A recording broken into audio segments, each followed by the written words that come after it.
Bonsoir et bienvenue dans 28 minutes. Il est partout et même chez nous. Nous recevrons pour commencer Yvan Attal, réalisateur d'une farce anxieuse sur l'antisémitisme.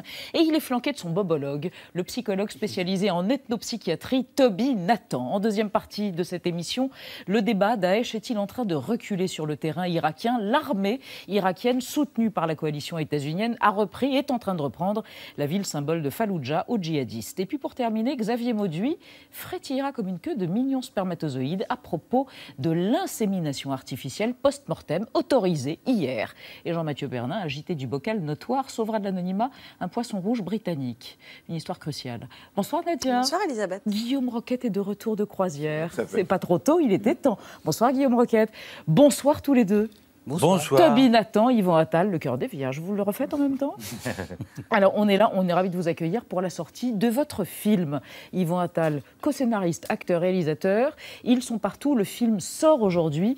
Une question, est-ce que ce titre renvoie un tout petit peu quand même à l'histoire de France et à ce fameux hebdomadaire des années collabo? Je suis partout, absolument. Et qui appelait à l'assassinat des Juifs et qui était résolument nazi. Absolument. Qu'est-ce qui vous a pris, alors que la vie était douce et que vous avez 50 ans, de devoir, il y a eu une injonction intérieure, devoir faire une comédie sur l'antisémitisme? Moi, je ne crois pas que la vie soit douce. La vôtre? Non, elle n'est pas si douce, Bon. sinon je n'aurais pas parlé. Très bien. Voilà. Comme elle n'était pas douce quand je vis toujours avec une actrice qui me pose des problèmes, j'en fais un film. Quand je fais des films sur mes problèmes personnels.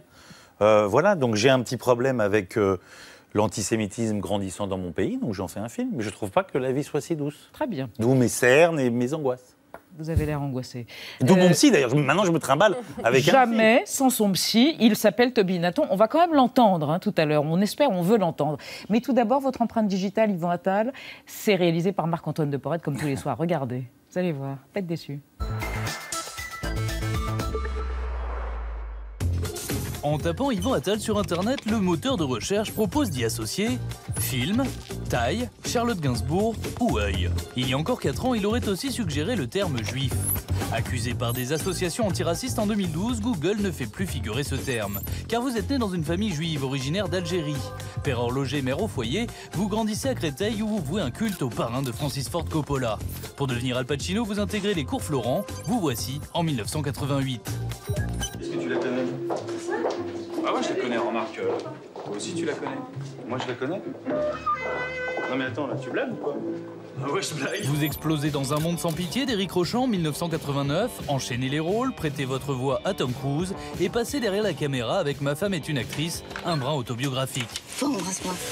Au milieu de tout ça, vous vous interrogez sur votre judéité, une identité que, hasard ou non, l'on retrouve parfois dans vos choix professionnels. 1994, Les Patriotes, vous interprétez un jeune Français qui s'engage dans le Mossad. 2006, vous figurez au casting de Munich de Steven Spielberg sur l'opération Colère de Dieu. 2015, vous devenez le narrateur de la série documentaire Jusqu'au dernier, La destruction des Juifs d'Europe. Et vous revoilà avec votre nouveau film, Ils sont partout, dans lequel Toby Nathan interprète votre psy. Ma femme me dit que je suis totalement obsédé. Par les juifs, je veux dire. Que je pense qu'à ça, que je parle que de ça. Difficile de savoir si le titre de votre film parle des juifs ou des antisémites. En retournant sur le moteur de recherche et en tapant pourquoi les juifs sont, Google propose au choix si puissant, riche, protégé, radin. Pensez-vous vraiment, Yvan Attal, qu'un film puisse arracher ses préjugés? Enfin, un film est une forme, c'est-à-dire après Lubitsch, après Chaplin, après Roberto Benigni, l'humour. Est-ce que l'antisémitisme est soluble dans l'humour, une forme d'humour satirique? Non, mais c'est ma nature de vouloir parler des choses comme ça, c'est tout. Jusque-là, à chaque fois que j'ai fait un film comme metteur en scène, j'ai fait une comédie. Je rêve désespérément de faire un jour un drame, un vrai truc sérieux d'un vrai metteur en scène. Mais je me rends compte que c'est ma nature. J'essaye, je tape sur mon ordinateur et puis ça... La vis comica est en vous. Exact. Sinon, j'étouffe. Ah ouais. Voilà. D'accord. Et cette pathologie, cette obsession que vous évoquez chez votre psy, vous, Toby Nathan, donc, vous êtes un clinicien, est-ce que vous avez déjà croisé dans votre carrière de clinicien, dans votre vie, des antisémites qui venaient pour en parler, éventuellement se faire soigner ou comprendre? Qui considérait que l'antisémitisme était une maladie? Oui. J'ai jamais vu. Jamais. Jamais. Pas encore. Non, c'est une thérapie, c'est pas une maladie, donc ils vont pas venir. Qu'entendez-vous par là? Non, je veux dire que ça donne de la force, ça donne une énergie, et c'est pas, on n'a pas le sentiment qu'on est malade quand on. Jean-Paul Sartre disait c'est une passion, une conception du monde, c'est l'antisémitisme. C'est une passion, c'est vrai. Mais enfin, je veux dire, il faut pas ramener ça à de la psychologie. C'est quelque chose de tellement répandu, qui a une telle signification sociale et politique que c'est difficile de ramener ça à de la psy. Yvan, dans le film, joue plutôt quelqu'un qui a des soucis du fait qu'il se sent observé, persécuté, en fait. Il se sent persécuté dans le film. Mais vous dites que je suis son psy. Si j'étais son psy, il irait mieux. Hein. Bravo. Bah oui. La cure a réussi. Bah oui. Guillaume Roquette a vu le film. Oui, je l'ai vu. Il y a des gens dont vous ne parlez pas dans ce film. C'est ceux qui ont tué des Juifs depuis 10 ans, des Français comme Nemnouch, comme Merah, comme Koulibaly, cet antisémitisme islamiste. Est-ce que c'est parce que c'est trop dramatique? Pourquoi est-ce que vous ne le décrivez pas dans votre film? Je le décris, mais je les désigne pas comme... je les désigne comme des gens obsédés par ces clichés. Parce qu'en réalité... quand on regarde bien pourquoi ces gens tuent, ils tuent au nom de ces clichés. Ils sont persuadés que les Juifs ont de l'argent, donc ils enlèvent Halimi. Il a d'Halimi, par exemple. Parce qu'il a de l'argent, parce qu'il est Juif, donc il a de l'argent.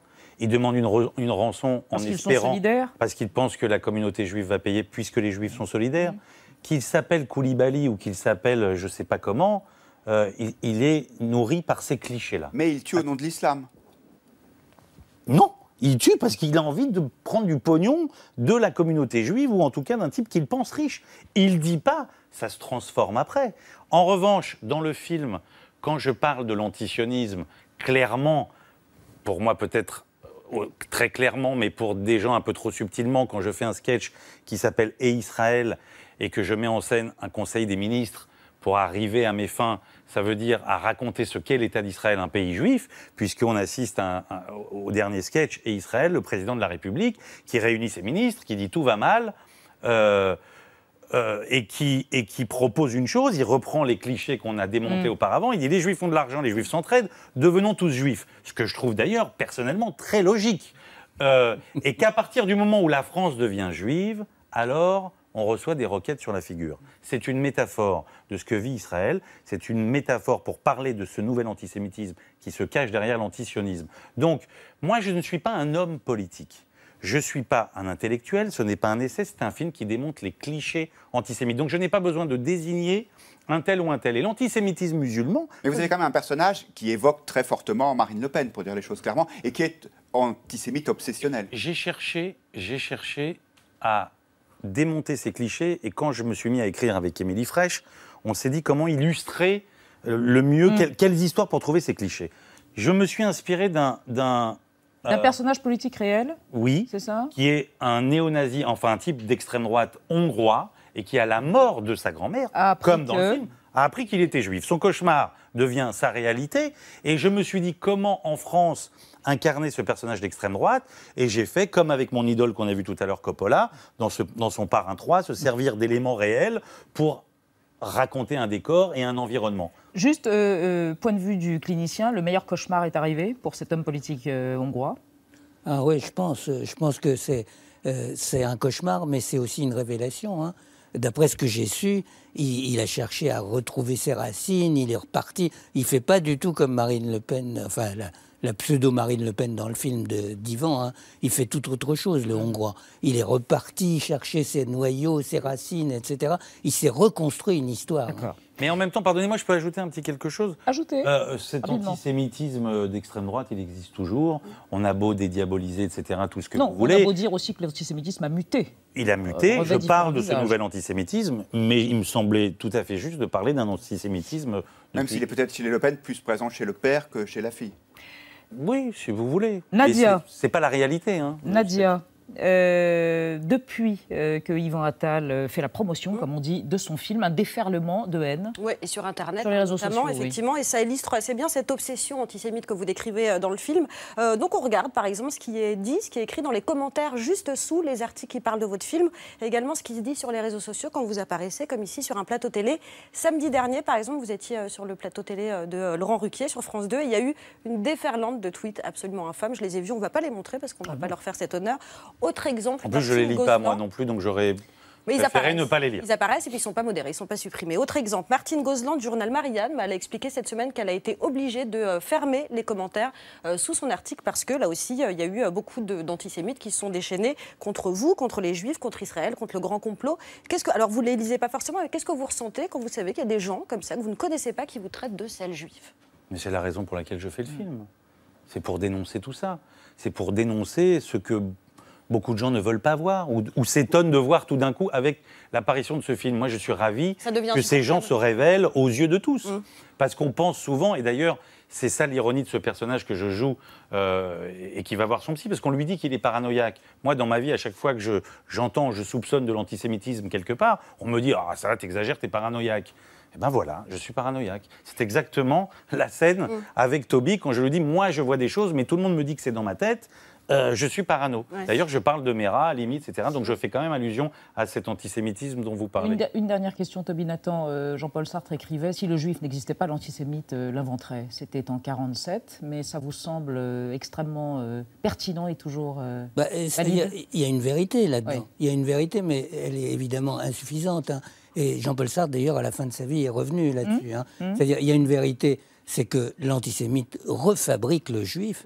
C'est-à-dire que si des juifs ont oublié qu'ils étaient juifs, les antisémites leur rappellent qu'ils sont juifs et les fait renaître juifs. Mais ils étaient déjà juifs avant, hein, c'est pas eux qui les ont fabriqués. Hein. Donc là-dessus, Sartre est revenu à la fin de sa vie. Oui. Merci à tous les deux. Merci beaucoup. Votre film, vous y jouez, Toby Nathan également, est en salle depuis ce matin partout en France. Ils sont partout, donc effectivement, qui mérite bien son nom, Yvan Attal. On passe à notre débat sur Daesh qui recule en Syrie et maintenant en Irak, à Falloujah. L'État islamique peut-il être écrasé militairement? Nous en parlons après la mise au point de Sandrine de Calvez.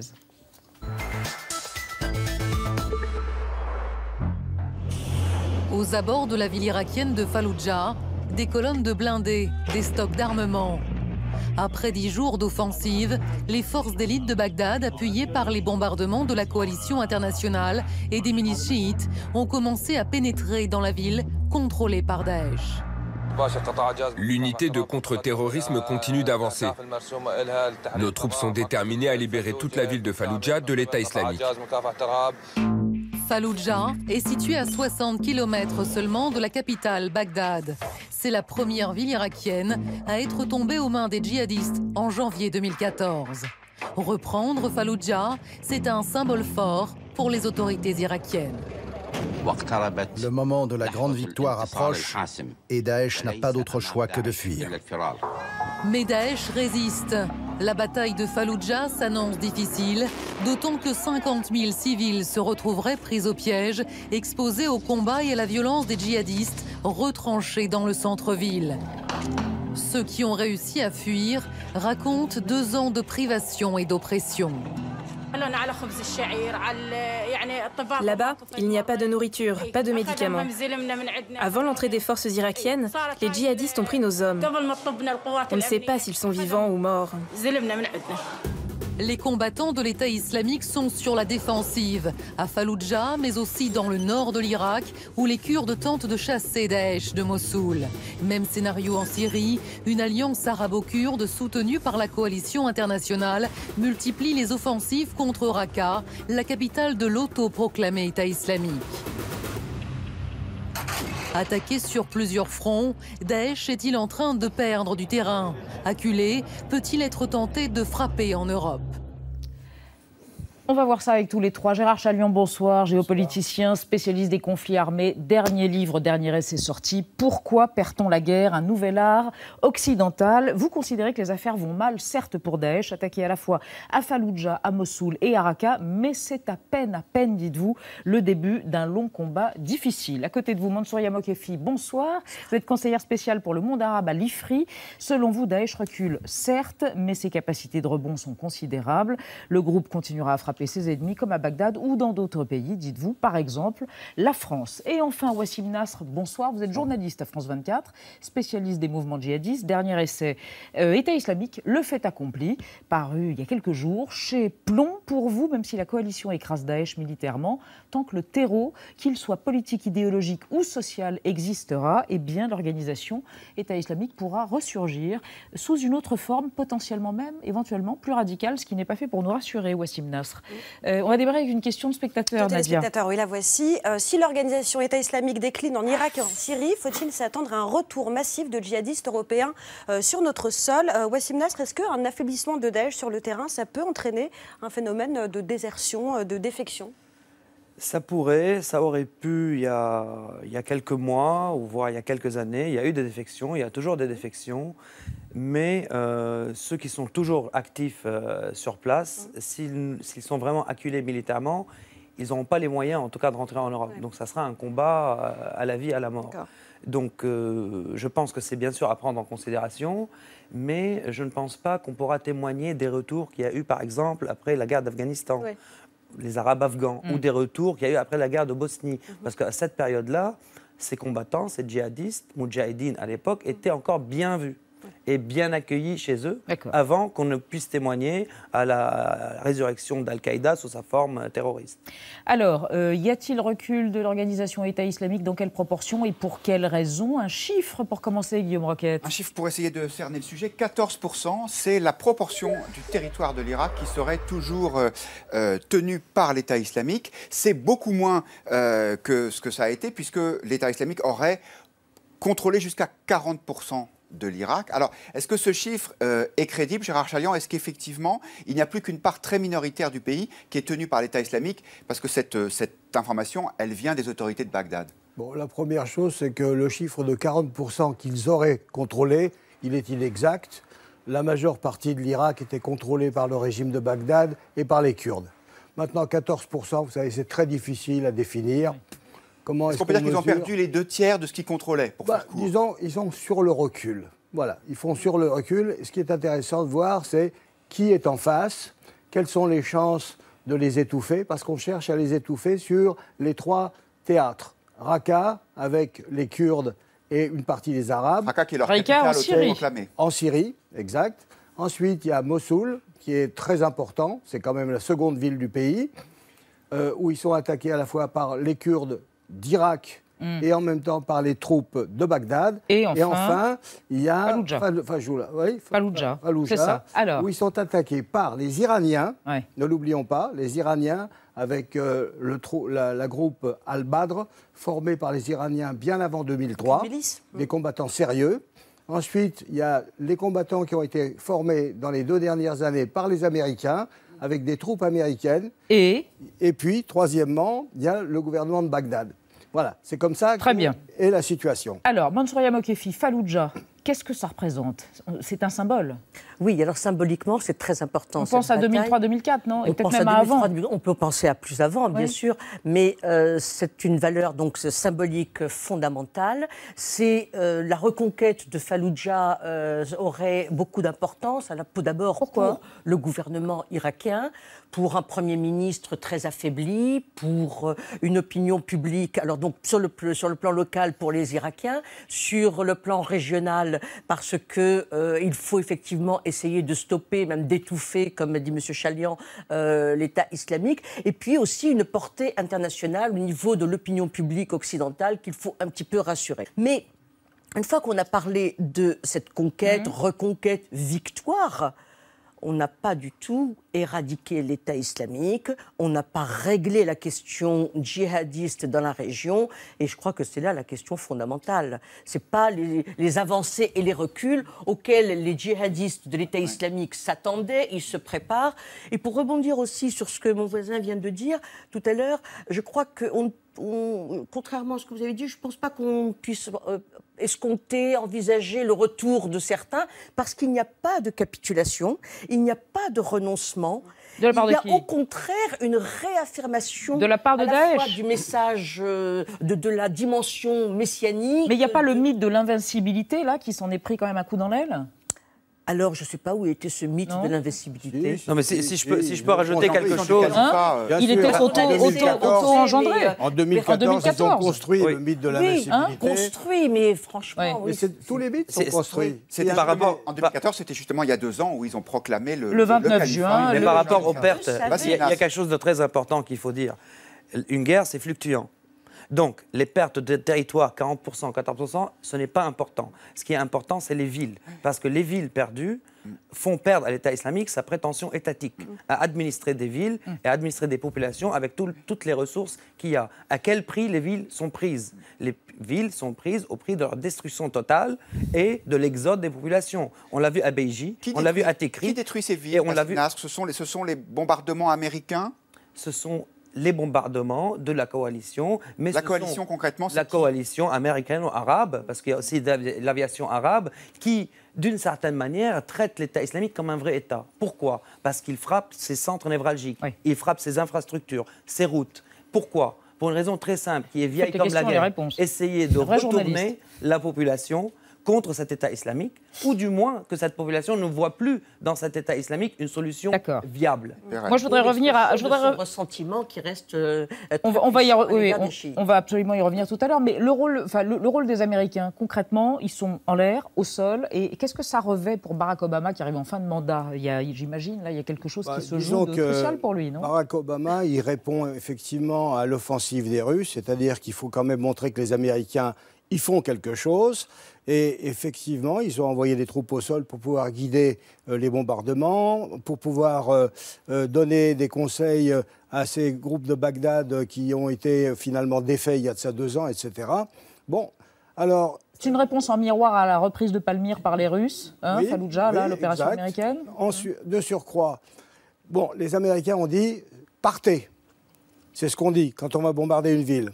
Bon, et qu'est-ce que le Daesh fait? Comme d'habitude, il dit, vous restez. Celui qui sort, il est mort.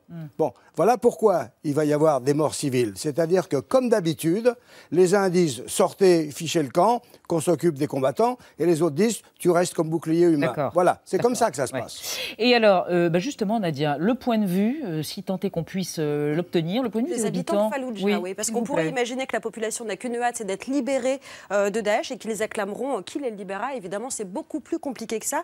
Il y a un journaliste qui s'appelle Ferhat Alani qui a interrogé des habitants de Fallujah, notamment ceux qui ont pu fuir et qui espèrent y revenir, qui leur a demandé quelles étaient leurs attentes, et leur réponse est assez claire. Ils ne veulent ni Daesh, ni Bagdad, ni le gouvernement de Bagdad, ni bien sûr les milices iraniennes. Et voilà ce que dit un habitant qui était médecin à Fallujah.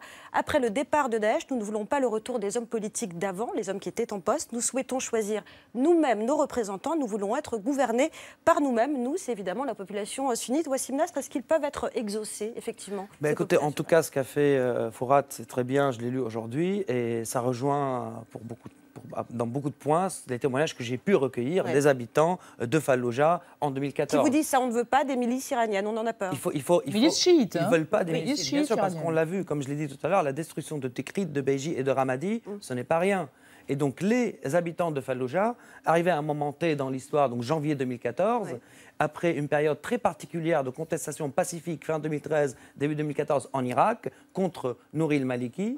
Donc à ce moment-là, rappelez qui est Nouri el-Maliki, c'est l'ancien Premier ministre irakien qui a fait plusieurs mandats. Et donc il a opprimé ces manifestations qui étaient dans la suite des printemps arabes, si je puis dire. Et à ce moment-là, il a arrêté un député sunnite, très représentatif d'un clan anti-djihadiste. Non mais c'est qu'il faut comprendre que les habitants de Fallujah à cette période-là, ils auraient pu accepter n'importe qui et l'accueillir comme libérateur. Ça préparait le terrain. Voilà. Et donc, l'État islamique, quand il est rentré dans la ville, il est rentré en bonne intelligence, sans tirer une balle, avec des accords locaux. Et il a donné les rênes de la ville à des gens qui lui sont fidèles, mais des locaux.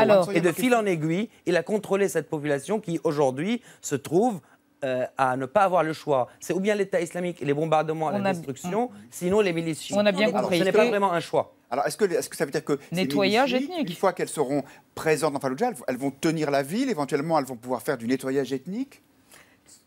Bon, moi je n'y crois pas au nettoyage ethnique parce qu'on leur a dit ça suffit, il faut pas se faire remarquer en faisant du nettoyage ethnique comme vous l'avez fait hier. Qui leur a dit ça, pardon? Qui leur a dit ne le faites pas? Les Américains.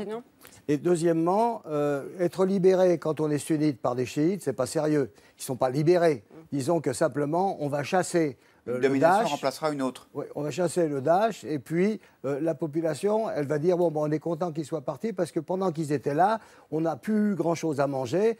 Comme on était encerclés, comme c'était un siège, c'était très difficile. Mais ils ne vont pas dire ça ne nous plaît pas que vous soyez venus.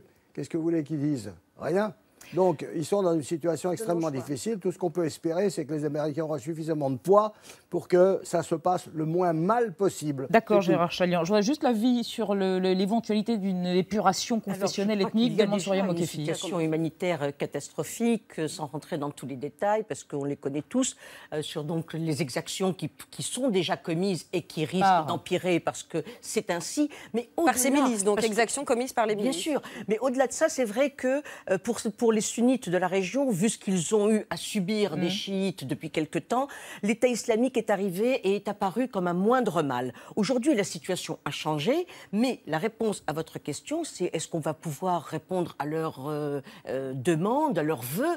Je ne vois pas comment, puisque, encore une fois, nous avons des bombardements, nous avons des reprises, nous avons des combats, donc tout ça est militaire, mais rien de prévu pour après. Donc, répondre à ces vœux, je ne vois pas comment on pourrait, puisqu'on ne sait même pas quelle est la stratégie d'un après éventuel. On revient sur les chiites, dont on parlait à l'instant, et leur grande autorité morale, l'ayatollah al-Sistani, 86 ans, revu et corrigé par Thibault Nolte. Regardez. Ils sont au centre de l'histoire et méritent forcément quelques déboires. Tandis que la libération de Falloujah fait redouter un nettoyage ethnique par les milices chiites, celui qui les avait mobilisés tente de les raisonner. Alors faut-il démobiliser Ali al-Sistani? Le grand ayatollah Ali al-Sistani est la plus haute autorité chiite d'Irak. Planqué depuis 50 ans à Nadjaf, près du tombeau d'Ali, le gendre et cousin du prophète, al-Sistani distille ses préceptes aux déboussolés du casse-tête de l'existence. Il appelle aussi parfois au djihad. Al-Sistani est tellement perché dans la hiérarchie chiite qu'il est source d'imitation. Il peut s'autoriser une fatwa par-ci par-là. En 2005, il a fait interdire le jeu d'échecs. Le roi saute la reine? Mais qu'est-ce que c'est que ce truc? En 2014, après la chute de Mossoul, il a appelé les Irakiens à la guerre sainte contre Daesh et son calife. Le vieil érudit Meltou a ainsi provoqué la création d'unités de mobilisation populaire, soit un amas de milices décentralisées. Même si elles appuient les forces irakiennes, elles agissent en dehors de tout cadre légal et font preuve d'un grand savoir venger. Bonjour, je viens incendier votre maison en représailles. Vous avez un mandat? Mercredi dernier, bien que favorable à une séparation de la religion et du politique, il a appelé les futurs libérateurs de Falloujah au respect des règles éthiques de la guerre sainte. Il a notamment précisé ne tuer ni vieillards, ni femmes, ni enfants. Une règle méconnue du djihad, autant que le grand rock au jeu d'échecs. Merci Thibault Nolte, jolie brosse à dents. Gérard Chaliand, vous connaissez l'ayatollah al-Sistani, vous avez mangé 2-3 galettes de blé à Bagdad avec lui. Je l'ai rencontré. Il va jouer le rôle de pacificateur qu'on espère? Dans le contexte irakien, ce monsieur est un modéré. Il a critiqué les milices chiites en disant c'est faire du nettoyage ethnique, c'est absurde, c'est très mauvais. D'une façon générale, sur les 5 dernières années, ça a été, disons, un modérateur. D'accord. C'est comme ça. Très bien. C'était bien de le dire, Gérard Chaliand. Alors, Guillaume Roquette. Est-ce que Falloujah, c'est le début de la fin? Est-ce qu'il va y avoir une espèce d'effet domino pour l'État islamique? C'est l'avis du ministre anglais des Affaires étrangères, Philip Hammond, qui est très optimiste en fait sur la suite des événements. Pour lui, l'État islamique, c'est vraiment le début de la fin. Regardez. On voit que les capacités et la confiance de l'armée irakienne ont grandi au fur et à mesure de ses succès. Ils ont clairement repoussé Daesh hors de la vallée de l'Euphrate et se préparent à plus long terme à un assaut sur Mossoul. Mansouriya Mokefi, cet assaut sur Mossoul, donc au nord de l'Irak, ça pourrait être pour quand? Je ne sais pas exactement. Je sais qu'il y a eu en tout cas divergence sur l'urgence de frapper. Les Américains auraient préféré attaquer d'abord à Mossoul avant Falloujah. Mais les Irakiens plutôt, et avec leurs parrains iraniens, ont préféré donc d'aller à Falloujah à cause de la proximité, du danger imminent, Falloujah étant à 50 ou 60 kilomètres de Bagdad. Mais est-ce que c'est le début de la fin? Personnellement, je ne vois pas pourquoi. J'ai quelques doutes dans la mesure où c'est vrai, c'est une guerre, il y aura des batailles, des avancées, des reculades. Ça peut se gagner sur le terrain. Et je reviens sur tout à l'heure ce que je disais sur l'invincibilité. C'est un mythe peut-être, mais enfin, personne ne pouvait comprendre ou croire, imaginer que Daesh était invincible. Malgré la profusion de la chair à canon venant de 90 pays et qui est fournie, qui continue encore d'être fournie. Et c'est là peut-être qu'il faut se poser la question, même si Falloujah tombe, et elle va tomber incessamment, que va-t-il advenir des autres combats dans la région ? Que fait-on contre Daesh en Libye, dans son avancée en Afrique, les problèmes qu'il pose à l'Égypte constamment. Commençons peut-être par la Syrie. Est-ce qu'il y a une offensive concertée contre Falloujah en Irak et peut-être contre Mossoul, mais en même temps contre Raqqa en Syrie? Et si oui, qui coordonne tout ça? Parce qu'il y a Bachar el-Assad d'un côté, il y a l'État irakien de l'autre. Est-ce qu'il y a quelqu'un qui tire les ficelles? Non, il n'y a pas quelqu'un qui tire les ficelles, mais il y a une coordination. Les Américains, par exemple, à l'heure actuelle, sont très actifs, à la fois pour essayer de conseiller les Kurdes de Syrie, qui ne sont pas seulement leur seul patron. D'autre part, ils ont des troupes avec eux qu'ils ont entraînées du côté du gouvernement de Bagdad. Oui. N'empêche que si c'est Falloujah qu'on a choisi, c'est parce que les Iraniens veulent conforter le régime de Bagdad. Vous voyez, il y a des partitions qui jouent chacun avec ses intérêts. Bon, ceci dit, pour ne pas aller plus loin, la bataille pour ces villes va être très sévère. Je veux dire que ces types-là, ils sont bien implantés dans ces villes, ils ont préparé le combat, ils ont des tunnels, ils ont miné, ils ont des combattants qui sont prêts à mourir. Des armes. Prendre une ville, quartier par quartier, immeuble par immeuble, ça ne se fait pas en 3 jours. Je veux dire, c'est un début, ça va traîner, ça va être extrêmement sévère. Et par ailleurs, Wassim Nasr, il conserve, les djihadistes, Daesh, une capacité de nuisance hors du commun. Il y a eu un attentat lundi dernier qui a fait 150 morts à Bagdad. Il y en avait eu un, je crois, début mai, un autre attentat qui avait été considérable, avec des ruses et des formes de cruauté absolument incroyables. Écoutez, donc, ils sont toujours nuisibles ils utilisent dans cette guerre du terrorisme comme une arme. Ça veut dire, eux, ils savent très bien, parce qu'il y a des gens qui réfléchissent chez eux, qu'on est aux portes de l'été, donc aux portes d'offensives majeures et d'une capacité de frappe de la coalition qui sera meilleure qu'en hiver. Donc, qu'est-ce qu'ils essayent de faire? Ils essayent de frapper Bagdad. Oui, là, ils ont frappé la Syrie. Et ils essayent de frapper en Syrie aussi. Oui. Donc les centres névralgiques du régime, pour disperser les forces qui essayent de se coaliser contre eux. Et comme ça a été très bien dit, Falloujah, c'était un objectif iranien. Ce qui se passe au nord de Raqqa, il n'y a pas eu d'opération vraiment au nord de Raqqa, parce que les Américains essayent de pousser vers Manbij. Et est-ce qu'il peut y avoir, Wassim Nasr, un lien entre des échecs que subit l'État islamique là-bas et des attentats chez nous? Une façon de répondre à l'offensive, notamment américaine, par des attentats, par exemple, en France. Et comme l'a dit le patron de la DGSI il y a 15 jours. Mais ils sont très opportunistes et pragmatiques. Ça veut dire quand on regarde les attentats qui ont lieu, que ce soit l'avion descendu en Égypte ou les attentats ici en France ou en Belgique, tout est fait maison. Ça veut dire les armes achetées sur place. L'avion de Charles Melchek, pardon. Oui, les armes de Charles Melchek. Oui, les armes sont achetées sur place, les explosifs faits sur place, les djihadistes sont des occidentaux à 90%. C'est déconnecté de ce qui se passe. Et donc c'est déconnecté des reculs sur le terrain. Donc le terrorisme est un moyen. Ils frappent, eux, parce qu'ils ont l'opportunité de frapper. À chaque fois on dit ils reculent, donc ils font des attentats. Non, ils font des attentats parce qu'ils ont l'opportunité de les faire. Vous êtes d'accord? Vous souscrivez à cette analyse, Gérard Chalian? Oui, ceci dit, ça leur sert toujours quand ils reculent pour montrer qu'ils sont extrêmement présents. Et puis, d'une façon générale, en Syrie, à mon avis, ils sont beaucoup plus faibles qu'en Irak, parce qu'en Irak, il y a quand même une population sunnite importante, alors que Raqqa, c'est très peu de choses, c'est marginal. La population majeure, elle est le long du chapelet des villes.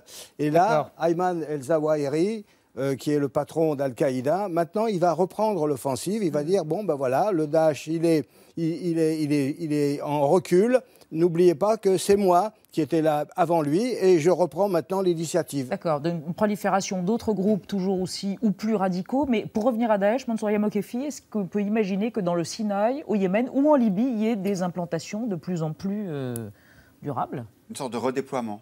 Oui, je crois que c'est ce qu'on est en train de voir et on l'a vu déjà tout de suite après les frappes en Syrie quand ils se sont déplacés de manière massive vers la Libye. Mais je crois que pour les liens entre ce qui se passe là-bas sur le terrain et les risques de terrorisme, nous continuerons à nous poser ces questions tant que la question de quels sont ces liens et pourquoi et comment, hein, tant que les objectifs, tant que la diplomatie même occidentale n'est pas clarifiée et ne retrouve pas une certaine cohérence. Ça veut dire quoi ?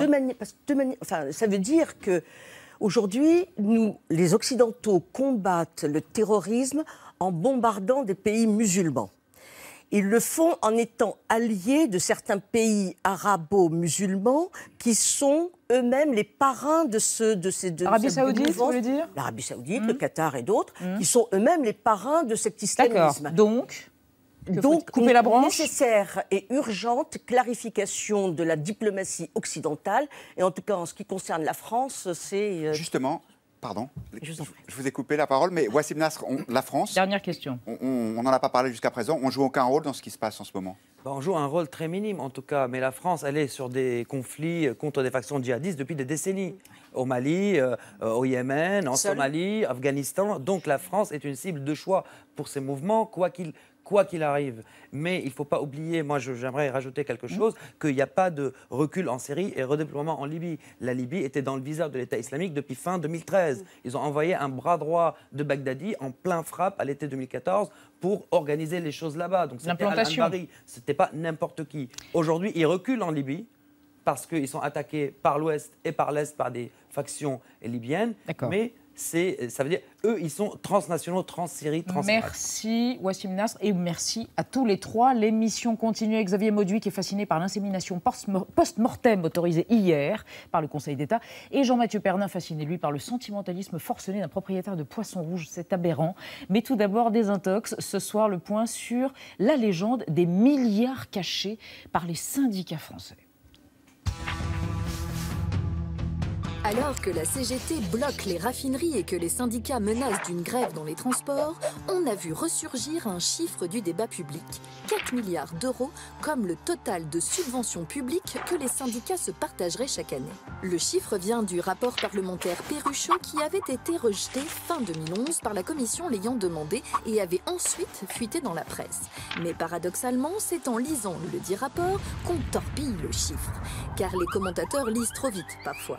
Il est bien question de près de 4 milliards d'euros de financement de l'activité syndicale, mais primo, il ne s'agit pas d'argent versé, contrairement à ce qu'on lit souvent. Il s'agit pour l'essentiel du coût estimé des décharges horaires des représentants du personnel dans leur activité syndicale. Deuxièmement, il est impropre de parler d'une contribution publique, puisque sur les 3,9 milliards, 1,6 correspondent au coût des décharges horaires dans les entreprises. Il s'agit par exemple des délégués du personnel ou des élus du comité d'entreprise. Il est plus légitime de parler de coût du dialogue social que de financement des syndicats. Enfin, le chiffre est fragile, du propre aveu de l'auteur du rapport. Ainsi, concernant le coût de l'activité syndicale dans la fonction publique, l'estimation varie entre un coût annuel de 720 millions et de 1,34 milliards. Et c'est cette hypothèse haute qui est retenue dans le chiffre global de presque 4 milliards. Au final, l'affirmation que les syndicats touchent 4 milliards de subventions publiques est aussi tenace que fausse. Merci des intox. Qu'est-ce qu'il y a? J'ai rien dit. Quoi?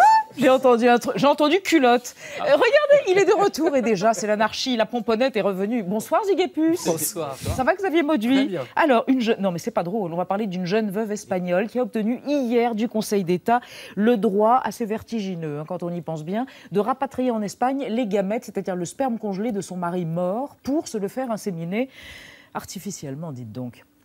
Ça vous a fait penser à quoi? Au Bourbon? Oui, directement. Bah oui, parce que nous allons bien partir sûr, sur des enfants comme ça qu'on n'attendait plus du tout. Hein, parce que nous allons à Paris le 13 février 1820, quand Louis Louvel plante un poignard dans la poitrine du neveu du roi, le duc de Berry. Alors Louvel est bonapartiste et surtout il est bon généalogiste, parce qu'il sait qu'en tuant le duc de Berry, il met fin à l'ignoble race des Bourbons qui domine la France.